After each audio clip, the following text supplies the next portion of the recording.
As always, if you have any questions, please put them in the Q&A or the chat. And without further ado, I'll turn this over to Jeff Walzak. Okay, thank you, Mr. Ken. And as always, we need to remind you that eTruck Biz is not endorsed, sponsored, or anything else by FedEx Corporation. And as you probably know by now, it's true. We have an alternative for you, package route users. If you don't want to go to Ground Cloud for whatever reason, we welcome you to come over to eTruck Biz, where you can also get Motive no upfront cost Motive AI Veeder cameras. And if you need a training source or a train the trainer program or the certification, Qualification certification. you can get that from Impact Solutions for no initial course fee for eTruck Biz clients. Also, Becca needs to tell you about our latest offer. Yes, we have the free FedEx Service Provider Business Review and Growth Plan. This is your personalized roadmap to growing your business.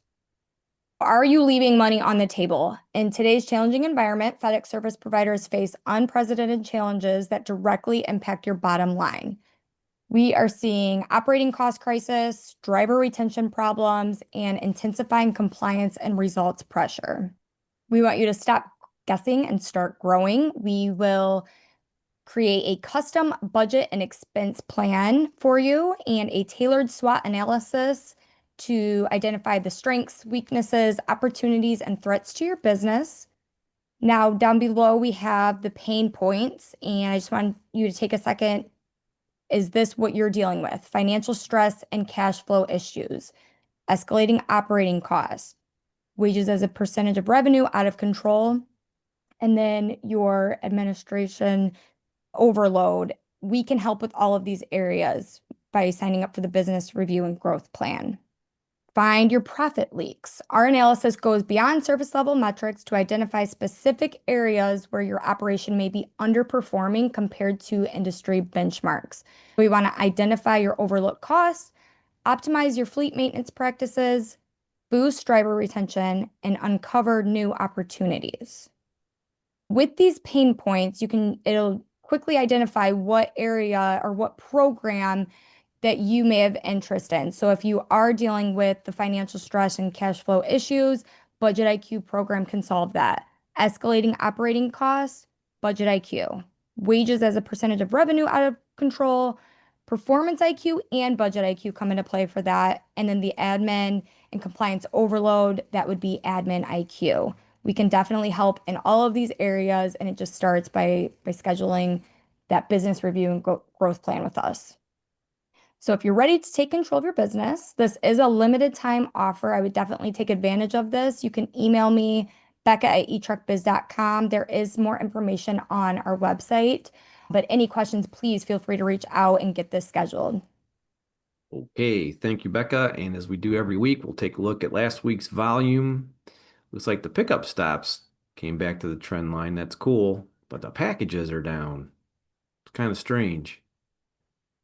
On the delivery side, things look pretty flat, which is not surprising. But if you look at this year versus last year, it's definitely way better than last year. Last year at this time, there was a pretty big dip in the volume, so it's hanging in there. And then routes dispatched down again. Well, look at that.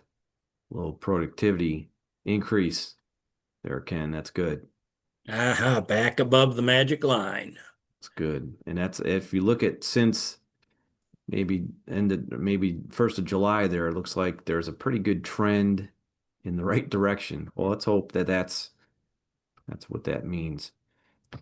Let's talk about defining and achieving growth as a FedEx service provider. So last week we looked at this particular that that we're in the middle of right now, and as we said before, we're pretty good at predicting what's going to happen next, and you're going to have a lot of opportunities to grow.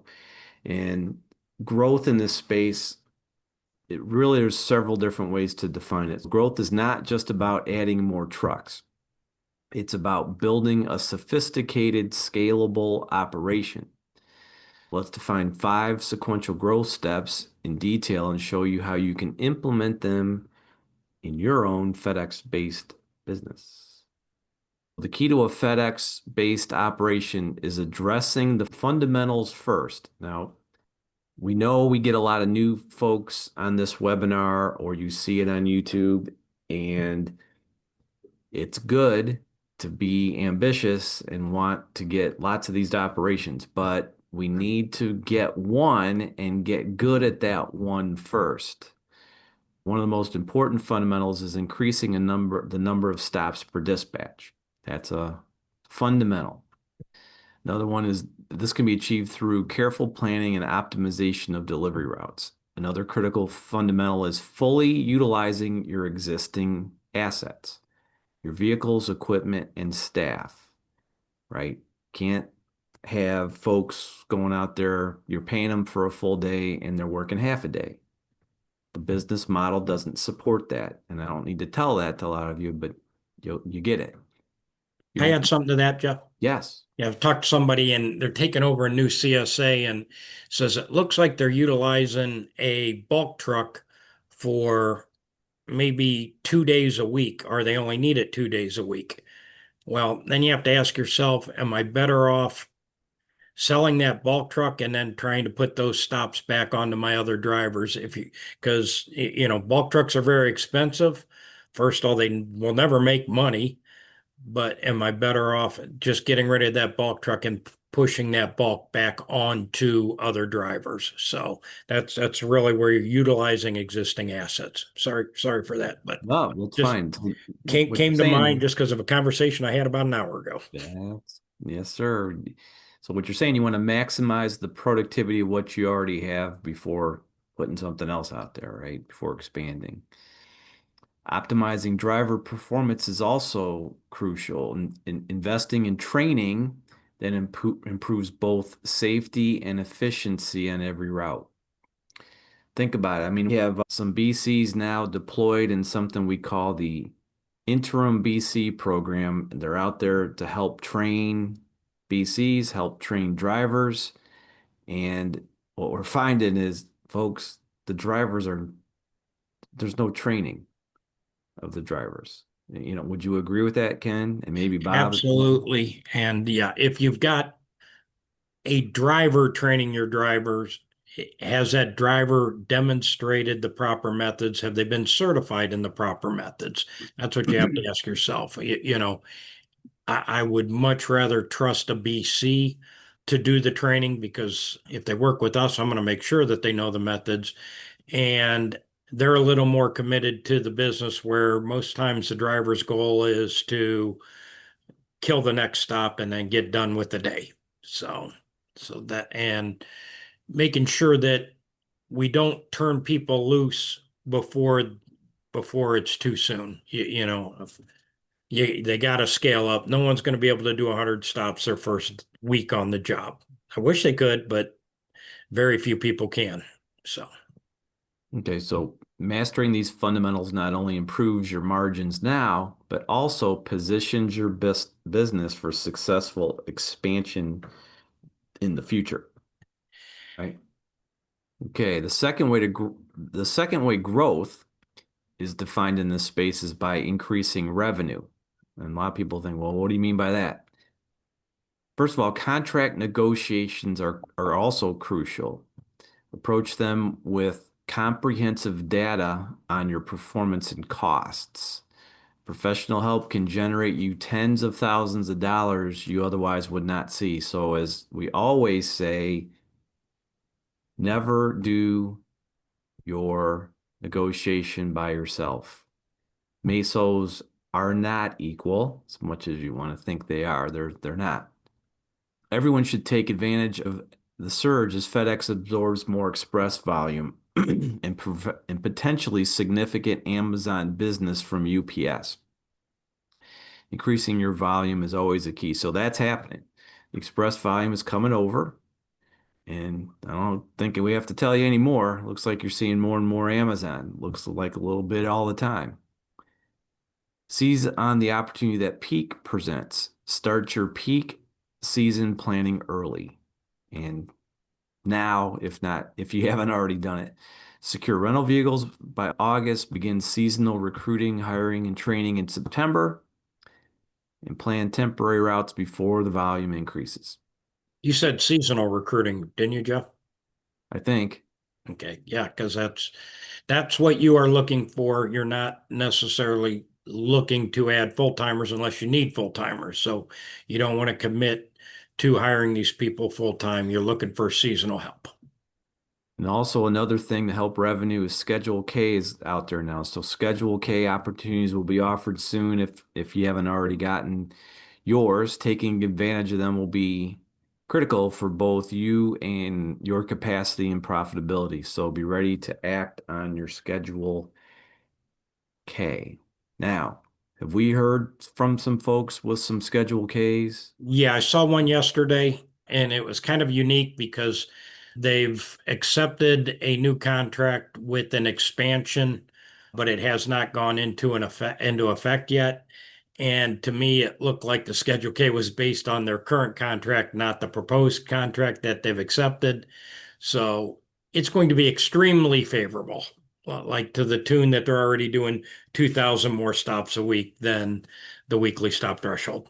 That's what I was gonna say. There's some favorable Schedule Ks out there. Yeah, we just got a comment that it's signed and will start paying out in 2 weeks. Maybe there's some, as we've been trying to tell you, it's a good time to think about renegotiating your contract and let's see if these Schedule Ks are going to help finally, right?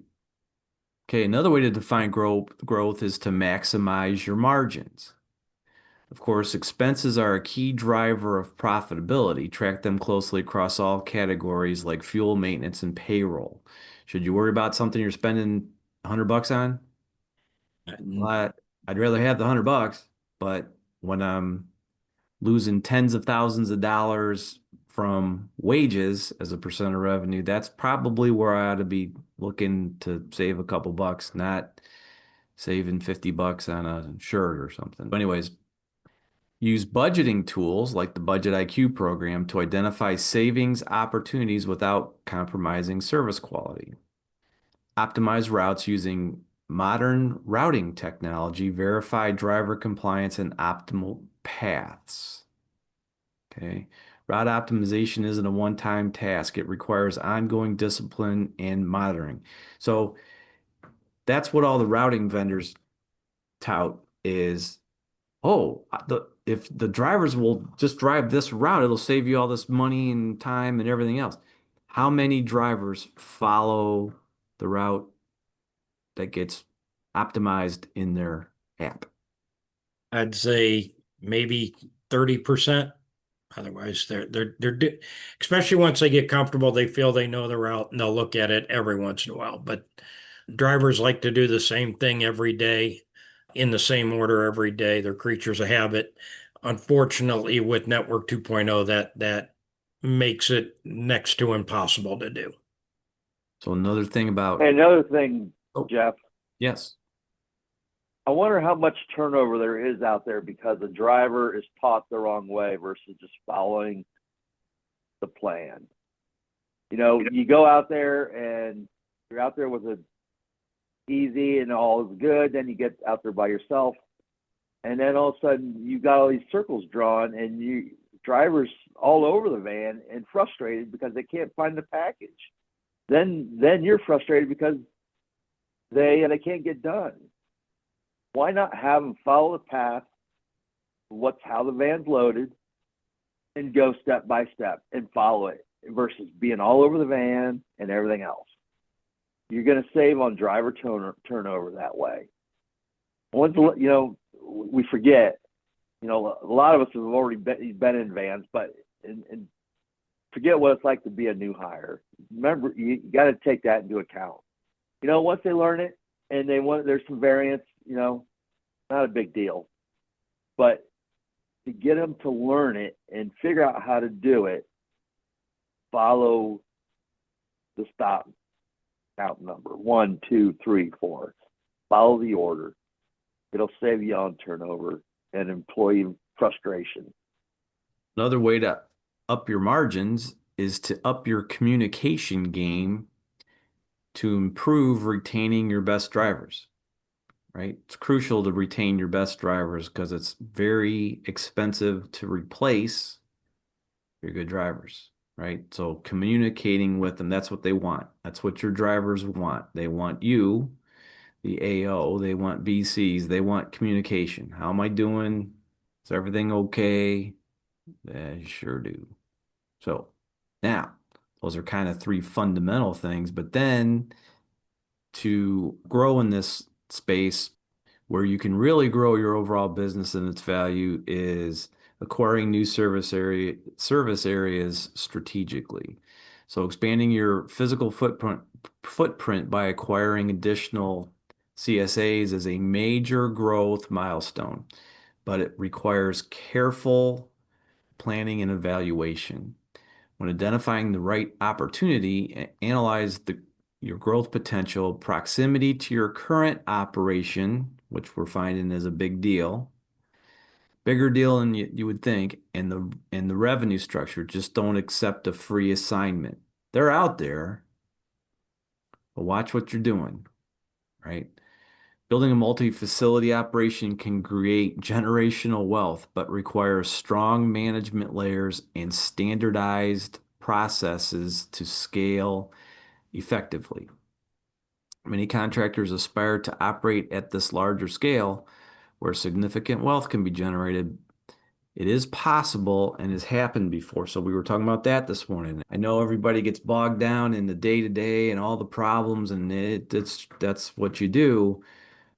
But there are examples of folks that go from, we were talking about this morning, go from loading a preloader in, where was it? Hayes, Kansas, to One of now, those places. what's that? One of those places out there in the plains. So this guy was a preloader, and now we want him to come on these sessions with us so you can hear from him, but we can't get him because he's flying around in his airplane. So it can happen, folks. As your FedEx operation expands, administrative tasks become increasingly complex with every new truck and driver.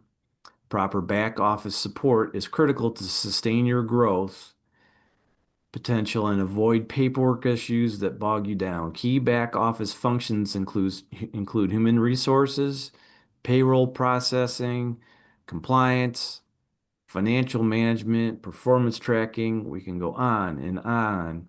FedEx often awards new territories not only on metals status, so that's another thing I've heard in the last several months.